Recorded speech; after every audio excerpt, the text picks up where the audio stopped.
Hi, everyone. Welcome. We're going to talk about LSU Health Science Center's Human Development Center and our partnership webinar for the 2024-2025 school year. And we're going to look at all of the various services that the Human Development Center has to offer.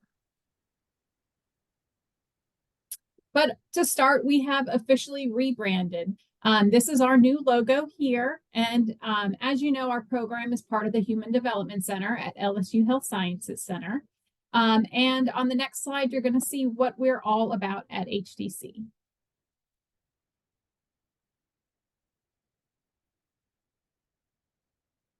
To achieve a self-determined life, an individual with disabilities requires the combined support of their family, the professionals who serve them, policymakers and elected officials, as well as their community.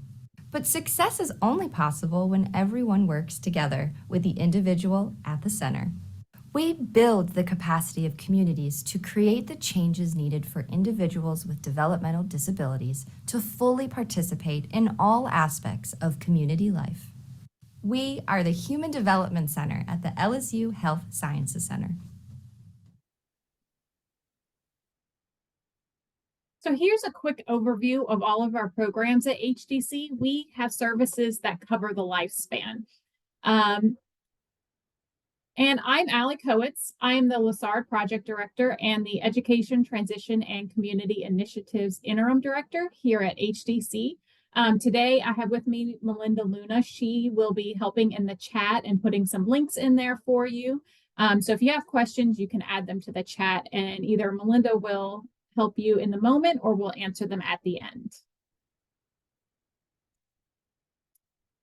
We located this picture several years ago from the Center on Secondary Education for Students with Autism. It's a perfect way to capture what we believe and why we do what we do, and I include it in all of our presentations. They say that a person just needs 3 things to be truly happy in the world: someone to love, somewhere to go, and something to do. This is the core value and guiding principle at the heart of the work that we do with people with disabilities and the people supporting their learning.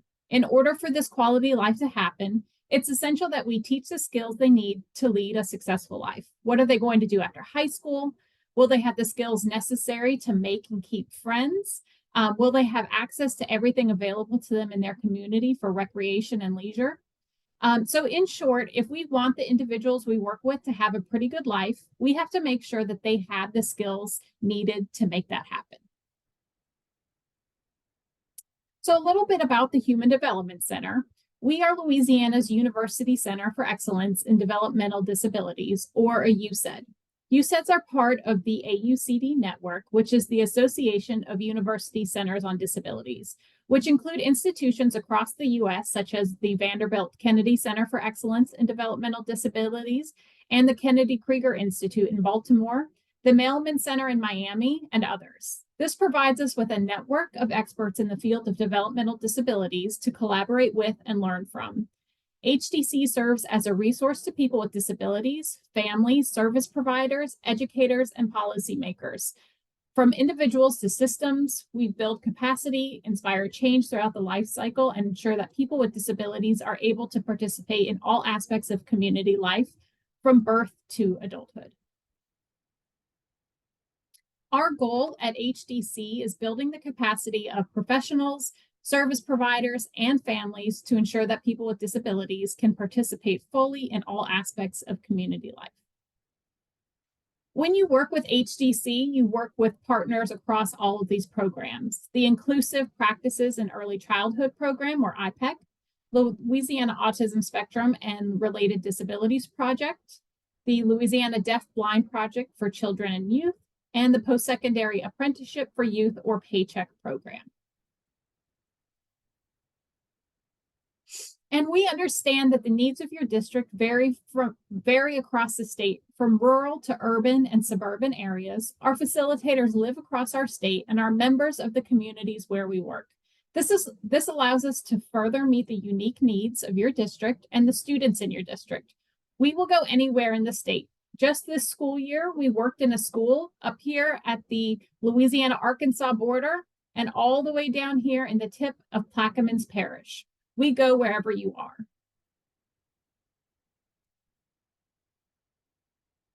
It is important for us to do our work in person. We build relationships with the school staff that we work with, and we help grow their skill sets through job-embedded coaching, modeling, and feedback. And we use evidence-based practices to do all of that.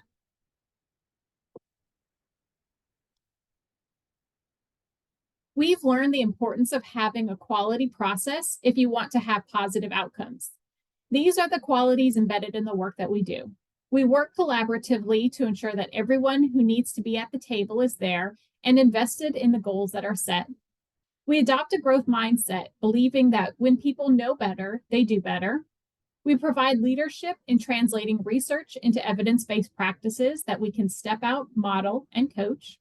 And we support quality of life outcomes that matter, like inclusive practices and building capacity. The model for our professional learning focuses on building relationships that foster changes in practice. It's a constant cycle of teaching and learning through collaboration, the use of motivational interviewing, and implementation science. We also understand that trauma can affect learning and behavior, so that we help our students find better ways to express themselves when they are having challenging behaviors. Our interdisciplinary team works together to find innovative ways to help districts, teachers, and students grow. Our team is made up of special educators, BCBAs, occupational therapists, ed therapists, school psychologists, ed diagnosticians, school administrators, SLPs, licensed professional counselor, early interventionist, DHH and VI specialists, and secondary transition and employment specialists. We believe that all students can succeed in inclusive classrooms. The Human Development Center builds the capacity for inclusion through evidence-based practices at the school and district level. Our goal is inclusion. Our relationships with educators, related service providers, and families create positive outcomes for the shared aim of inclusion. When you are looking for us in the PLP guide, you can find us under the LSUHSC Human Development Center and in parentheses, LASARD. Melinda's put the link in the chat for you, and that brings you directly to our page in the Professional Learning Partner Guide. So we're going to jump into the different areas and look at some sample services and packages that we offer. So we'll start with the Inclusive Practices in Early Childhood, or IPEC. This is HDC's Early Childhood Initiative. IPEC offers early childhood services to child care providers, school district, early Head Start and Head Start programs, and Ready Start networks. And they want to effectively include children with disabilities. They do on-site job-embedded coaching, customized professional development topics. They can do webinars, and they do data-driven action planning meetings. LASARD, this is the project I'm the director of, is the Louisiana Autism Spectrum and Related Disabilities Project. Since 2006, we've been effectively partnering with Louisiana educators, schools, and school systems, both traditional and charter, to help and advance disability education in Louisiana. We offer job-embedded on-site coaching to teachers, paraprofessionals, administrators, related service providers, or teams of educators working together. We do professional learning that meets the unique needs of your district, webinars and community of practice series to eliminate silos and enhance collaboration in your district, and we do detailed data-driven action planning. We also have the Louisiana Deaf Blind Project. Deaf blindness affects more than 10,000 children between birth and 21 years of age in the United States. Deaf blindness has over 70 known causes, including Usher syndrome, Charge syndrome, meningitis, and rubella. Appropriate education must address both the hearing and vision impairment, as well as any other disabilities that may be present. The Louisiana Deaf Blind Project can provide information on deaf blindness, including effective strategies to support children and youth with vision and hearing loss, family supports, webinars, professional learning, and technical assistance and coaching. The Louisiana Deaf Blind Project is funded through federal grants, and so all of the services provided through the Deaf Blind Project are free of charge for school districts. We also work with secondary transition planning. The Post-Secondary Apprenticeship for Youth, or PAYCHECK, is HDC's transition initiative. We have a team of professionals that are committed to the successful transition from high school to adult life. The PAYCHECK program is well known in the New Orleans metro area, but we're looking to expand it statewide. PAYCHECK is a 3-semester program where students participate in courses at nearby post-secondary institutions, learn community and work-related skills, and gain employment through 2 10-week paid internships. This is a really great program for your students who are on the LEAP Connect diploma pathway. We also know that transition planning should begin as early as 14 years old in order to set up a successful transition from school to adulthood. That's why, in addition to PAYCHECK, we offer individualized, comprehensive transition planning, job training through paid internships in integrated environments, employer partnerships in your area, on-site job coaching, monitoring of students' transition plans, and we work with your district staff to build their capacity to be able to do all of these things to build a transition program in your district. We can help with transition planning for any student with an IEP, whether that's Topps University, Topps Tech, whether they have April Dunn Act applied to either of those, or LEAP Connect. I'm going to show you some of our impact data from the 22-23 school year. We provided training to more than 1,100 educators and coached more than 300 educators across 30 districts in Louisiana. So we provided coaching support to 190 schools and 750 teachers. We also provided 139 professional learning sessions, which were attended by over 3,000 educators. I'm going to show you some short videos of what our partners say about us. The first is Sean Crochet from St. Charles Parish, and he is a member of one of our district teams. So he's going to chat about his experience with working with LASARD at a district level. So I've enjoyed and appreciate being on the LASARD district team for our district in St. Charles Parish Public Schools because I'm getting to grow my capacity. Having our wonderful coaches, they know the resources, they know the research-based practices, and I think they're able to give us the tools that our teachers need for the benefit of our students. As a facilitator who doesn't have a background in students with autism and related disabilities, this has really helped me because they've done the research, they know their field, and they're able to point myself and my teachers in the right direction. So that's why I've been very appreciative to be a part of our LASARD district team. And let's hear from a teacher and para combo about their experience with working with a LASARD coach.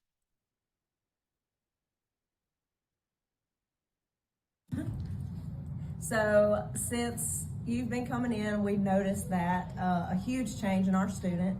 He has had zero behavior. We've had zero behavior issues out of him since we implemented the choice board. We give him choices. He chooses what he wants. He is eager to work. Like, we're so excited about it. Like, yes. It's been great. He pulls us over to his desk. He wants to work.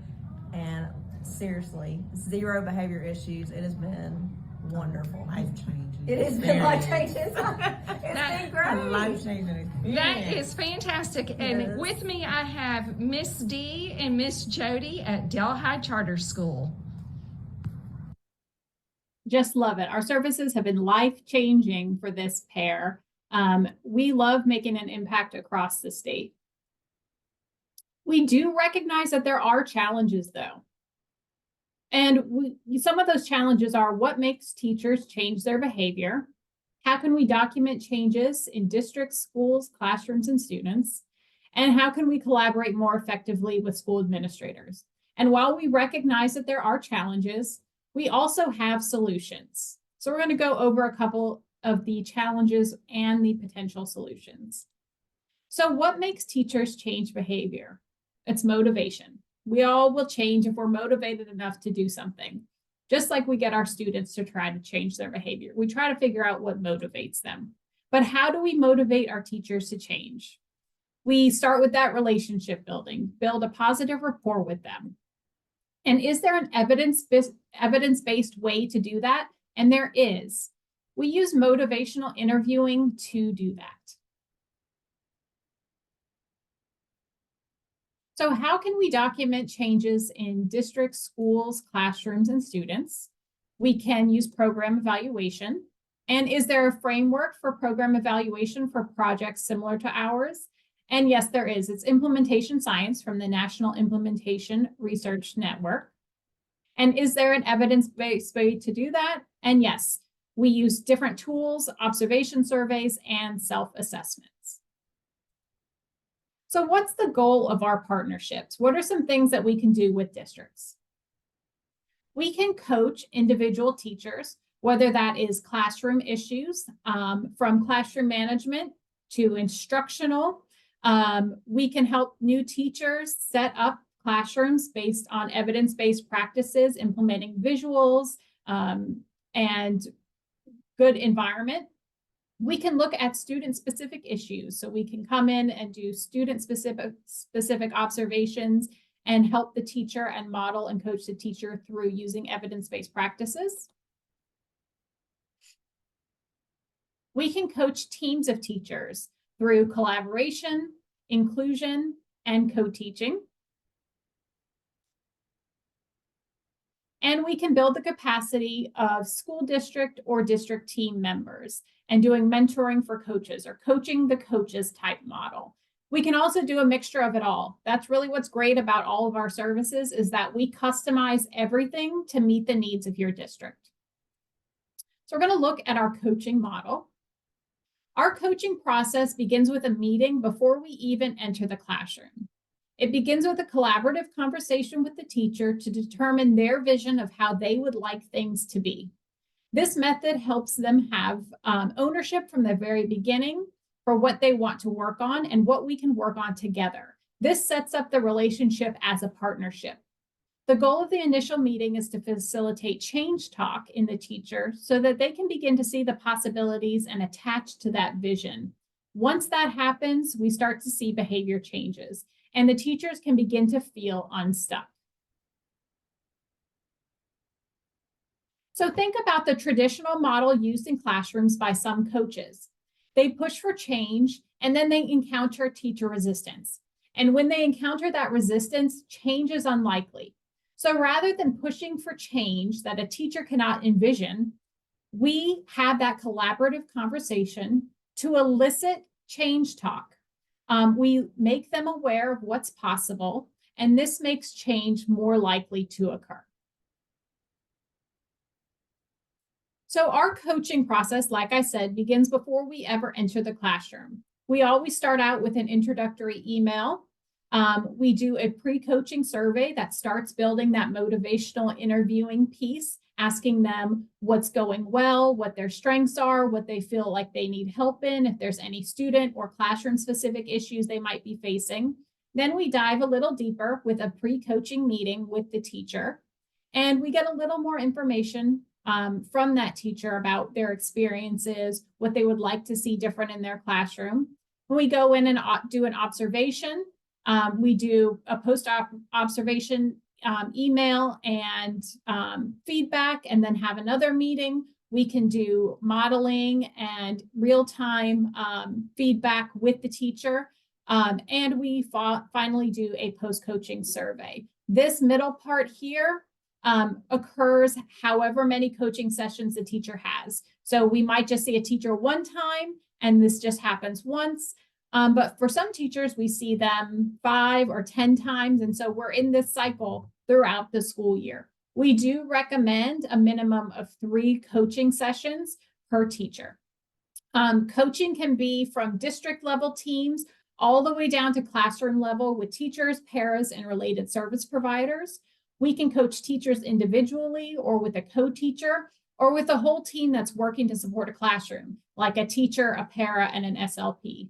Our model also works for coaching the coaches, where we work to build the capacity of district level staff who work directly with the teachers. We can coach on implementing evidence-based practices. behavior supports, instructional strategies, peer supports, communication needs, sensory supports, and a lot more.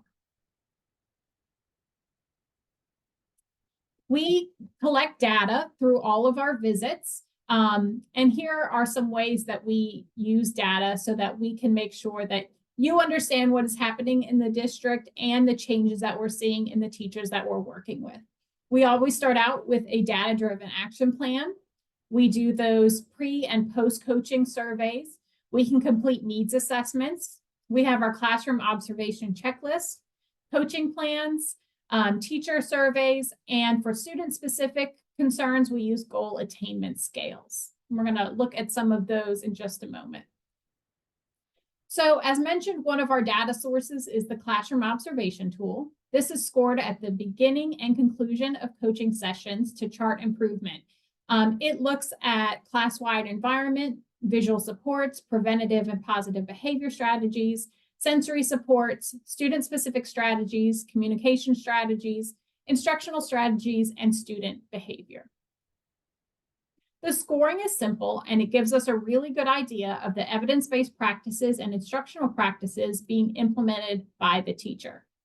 We use this in a variety of ways. Sometimes we hone in on one area until the teacher picks it up and then we move to the next. Sometimes we do a more comprehensive. It really just depends on how often we're seeing the teacher and what the teacher wants to start working on first. Here's a look at our coaching plan for teachers or staff or whomever we're coaching. When we have at least 3 coaching sessions with a teacher, we'll work with the teacher and possibly district level staff to develop a coaching plan. This coaching plan highlights the teacher's strengths and then sets goals for them to work on. Everyone has a part in implementing this coaching plan, and the goals are driven by our motivational interviewing and data collected from classroom checklists. Here's an example of a goal attainment scale that is connected with the teacher's coaching plan to measure teacher progress towards those goals.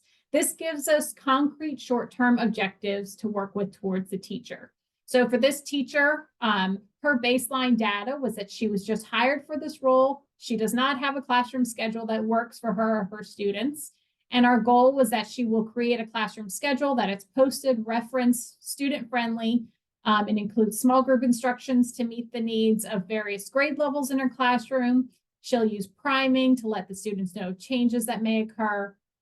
And then we build in steps. So first step is creating a schedule, then working on using priming. And then if she exceeds her goal, she's including pull-out for inclusion in grade level classes. So it's very comprehensive. We met with this teacher for a while, and this teacher actually did exceed her goal and created inclusion pullouts for her self-contained classroom. So like I said, we do goal attainment scales as well for students. The teacher or educational team will work with the LASARD facilitator to create the plan. The facilitator will model the evidence-based practice for the teacher, coach the teacher while they use the evidence-based practice, and provide real-time feedback. Like I said, all of our visits are always followed up with detailed emails, recapping the visit, what was worked on, what's going well, any special considerations for improvement, and next steps. So this goal attainment scale is based on student communication. This student would only respond with a 4-word response 10% of the time. So we worked on building that language up to get the student to have more responses beyond a yes or no, and more than 4-word response. Here's an example of one that is making a positive change in students' behavior. This student will walk in line while holding a trusted adult's hand, getting continuous verbal prompts without screaming, only 25% of the time. So we are working on this student doing this more independently without screaming. And exceeding the goal would be 100% of the time. And we can also look at one that involves academics. So this student is working on being more engaged during class time and completing more of his work. So across the past school year, the average final goal attainment scale was 3.4, which demonstrates that most students met their goal and many exceeded the goal. When we break it down further, 100% of students made progress on their targeted goal, 41% met the goal, and 48% exceeded expectations of the educators. Many goals focused on student engagement, specific academic goals, participation in less restrictive environments, and increasing positive behavior. Some examples of goals achieved and their baseline were that the student will be included in the Gen Ed class for math daily for the entire block from a baseline of no inclusion minutes. The student will be able to attend to an academic task during small group instruction for 5 minutes from a baseline of no engagement and not in the same area as their peers. And with no more than one adult prompt, student will access a 5-point scale to determine his level and follow his can-do plan to allow him to self-regulate to decrease elopement and self-injurious behavior. All right, we're going to talk now about our communities of practice. Our communities of practice remove silos and enhance collaboration. Our COPs are solution-focused learning. We meet with a consistent group of educators for 6 one-hour sessions to learn on the COP's topic and then jump into a brainstorming session to solve together. COPs are great for bringing educators together from across the district to learn from one another. These are all done virtually, so it's easy to get teachers from other schools to participate. We first look at an overview of the problem. We have a volunteer presenter each time we meet. They give an overview of the problem that they are struggling with. They present us with any necessary background information, and they frame a group for the question to consider. Then the group asks clarifying questions about the information being presented so that they can gain a better understanding of the problem. Then the group talks about the problem being presented. The group will discuss the problem, potential next steps, some ideas and considerations that the presenter can think about. And the presenter at this point is silent, listening, and taking notes. The facilitator of the COP will summarize what is discussed and the recommendations. And whoever was presenting will select one of those strategies and will try within 24 hours. And a LASARD facilitator will reach back out to see how it went and help them troubleshoot anything that they might have struggled with implementing.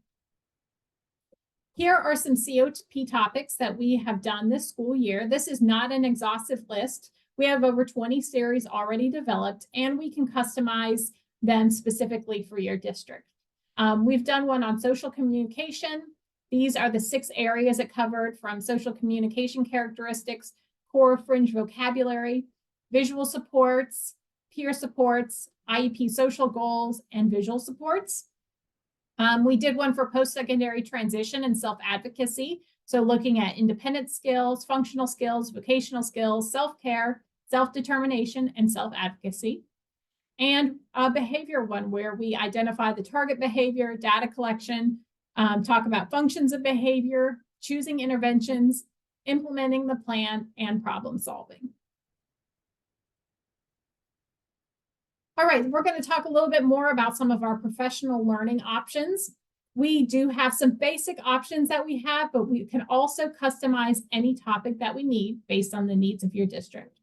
So these are what we call our basics. These topics are great for developing foundational skills and knowledge for teachers who work with students with disabilities. So these are appropriate for special educators, general educators, related service providers, paras, administrators, anyone who works with students with disabilities.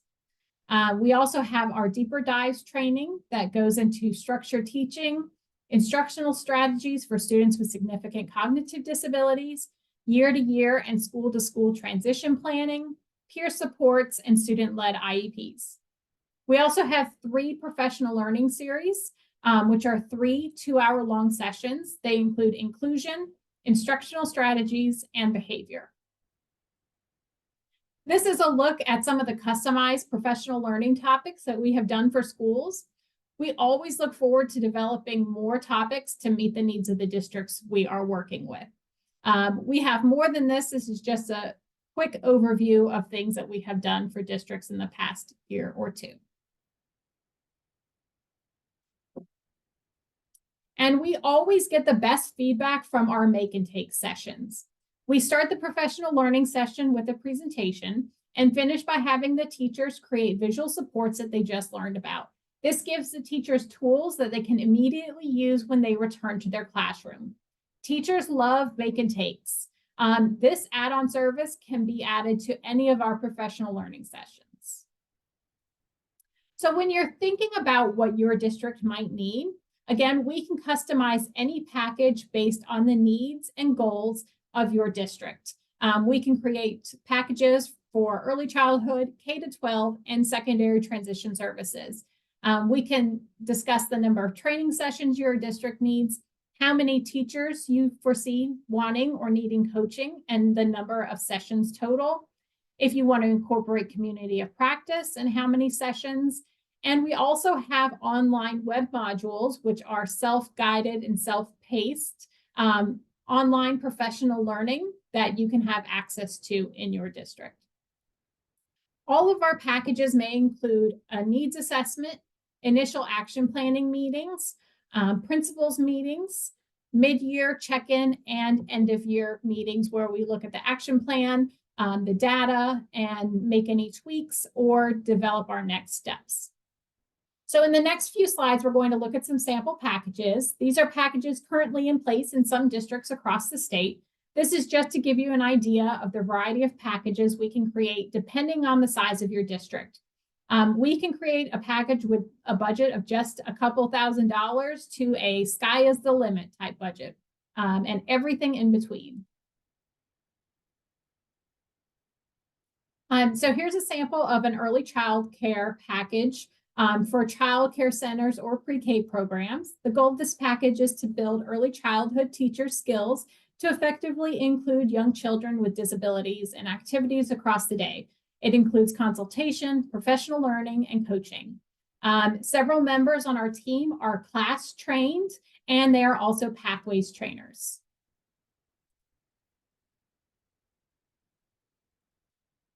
Here's a package for Head Start and early Head Start programs. It includes consultation, professional learning, and coaching to support programs to design and implement effective developmental screenings and referral programs. Here's an example of one that we did that was for one single elementary school. It was a K-2 school, so it is a small package. It had an initial planning meeting.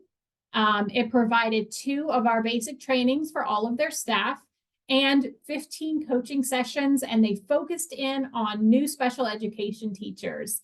Their goal was to build the skills of educators who support students with disabilities. We have a mid-sized parish district. So these are our parishes that have about 9 elementary schools, 4 middle, junior high, and 2 high schools. This includes team meetings from monthly meetings, initial planning meetings, principals meetings, 10 PDs, 100 coaching sessions, and 500 logins for online modules. The goal of this was to build the capacity of the district team members and the coaches. We have a very large package for a very big district that includes initial planning districts and team meetings, district administrative and principal meetings, monthly district meetings, 5 basic PDs, 5 customized PDs, some of our series, several COP series, and a lot of coaching. The goals here are system changes for inclusion, new staff development and training, professional development for current leadership in the district, develop and build capacity of diverse learner departments, coaches, and instructional support staff, and increase the use of evidence-based practices across the district in general and diverse learning settings. Then we move to our secondary transition services, or paycheck. This package specifically works to build the capacity of staff in the district to build and run a transition program within the district. The staff will learn ways to gain funding, work with state and community partners. They'll receive professional learning from subject matter experts in transition planning and employment, and learn to make connections and find work opportunities in your community. And our goal for the Paycheck program is to build the skills of educators to support students to go through those secondary transitions. We want to create well-developed and individualized transition plans, build partnerships with local businesses and work sites for on-the-job training and coaching, and work on self-advocacy and self-determination skills. So what are the next steps? The best way to get a quote that really fits the needs of your district is to email me and set up a Zoom meeting. We can talk about your specific needs, our services, and kind of where we see what you need, and you can get a really good quote to help you figure out your budget. My contact information will be on the last slide. You can find us again in the LSU or in the partnership app and the super app as LSUHSC Human Development Center, LASARD. You can add us to your budget requests, and you can contact us when your contracting process is approved. Some things you want to think about when planning to contract with us at HDC. We have to have a signed contract to schedule any services, and we can't start work on the contract until it's fully executed. So consider the timing of board approvals for contracts and your professional learning summer dates. Many times contracts have to be approved by the school board. This means getting the contract on the agenda. If your district requires board approval and you want summer professional learning dates, you need to begin working on the contract as soon as your budget and funding is approved. It can take up to a month to get it all fully executed. Professional learning dates, the priority will be given to those who get their contracts back in first. Job embedded coaching is a required component for our contracts. We don't do any contracts that are just professional learning. We know from experience and research that even the most engaging professional learning event is not effective when there's not follow-up coaching. We do recommend a minimum of 3 to 5 coaching sessions per teacher or educational team. We understand this isn't always possible, especially if you have a limited budget, but it is best practice for coaching. And remember that all of our packages can be customized to meet your needs. And so here's my contact information. Feel free to email me. Melinda put the link in the chat for the professional learning guide, and I can stay on for a couple minutes if there are any questions.